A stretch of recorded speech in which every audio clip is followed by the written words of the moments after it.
नमस्कार. मी डॉक्टर नवनाथ घुगे, हृदयरोग मधुमेह तज्ञ, घुगे हॉस्पिटल, अंबेजोगाई. आज 31 मे म्हणजेच जागतिक तंबाखू विरोधी दिवस आहे.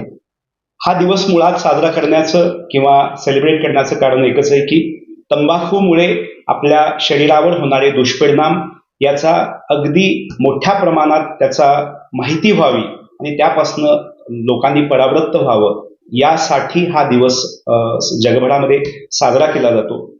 आपण सगळेजण जाणताच आहात की भारतामध्ये जगामध्ये असंख्य लोक तंबाखूचा वेगवेगळ्या स्वरूपात खर्रा, गुटखा, खैनी, बिडी, सिगरेट अशा अनेक स्वरूपात वापर करतात आणि त्याचा आपल्या शरीरावर, आपल्या आरोग्यावर अतिशय भयानक परिणाम होतो.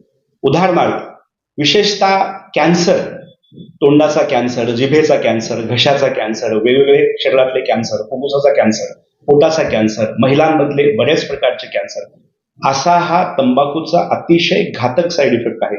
तंबाखूमध्ये 7,000 पेक्षा जास्त वेगवेगळे केमिकल्स असतात, ज्याच्यामध्ये 70 पेक्षा जास्त केमिकल्स हे कॅन्सर करतात. त्याच्या व्यतिरिक्त आणखीन खूप सारे आरोग्यावर परिणाम आहेत. हार्ट अटॅक असेल, विशेषतः कमी वयामध्ये येणारा हार्ट अटॅक हे तंबाखूचं मेन कारण आहे. कमी वयामध्ये येणारा पॅरालिसिस अटॅक हे सुद्धा एक तंबाखूचं मोठं कारण असतं. नपुसकत्व येणे किंवा पुरुषत्व कमी होणे, तुमची इम्युनिटी पॉवर कमी होणे, वेगवेगळ्या आजारांना तुम्ही लवकर बळी पडणे, असे असंख्य तंबाखूचे साईड इफेक्ट आहेत. तर या गोष्टी लोकांपर्यंत पोहोचाव्यात आणि खरोखरच गांभीर्याने या गोष्टीचा विचार करून आपण यामधने कसं मुक्त व्हावं याच्यासाठी जनजागृती करण्यासाठी आजचा हा दिवस आहे. मी आपल्याला नम्र आव्हान करतो की आम्ही मागील 25 वर्षापासून असंख्य तरुणांना पाहतो, कमी वयामध्ये हार्ट अटॅक आलेला असतो, पॅरालिसिस झालेला असतं, तोंडाचा कॅन्सर असतो, तोंडाचा भाग काढलेला असतो, जीभ काढलेली असते. अतिशय वाईट अवस्था त्या कुटुंबाची होते आणि जेव्हा आपण मागे वळून पाहतो की हो आपलं चुकलं, आपण हे नाही करायला पाहिजे, असं माणसाला वाईट वाटतं. आजच्या या दिवशी आपल्याला मी नम्र आव्हान करतो की आजपासूनच जे कोणी हे जर ऐकतायत, तंबाखू आणि तंबाखू सदृश्य जन्य पदार्थ कायमस्वरूपी सोडून द्या. यासाठी आजकाल डॉक्टरांचं समुपदेशन आपल्याला उपलब्ध आहे. कुठल्याही आजकाल टोल फ्री नंबरवरून आपण समुपदेशन घेऊ शकतो. आपल्या रेग्युलर डॉक्टरांकडे जाऊन याबद्दल आपण माहिती घेऊ शकतो.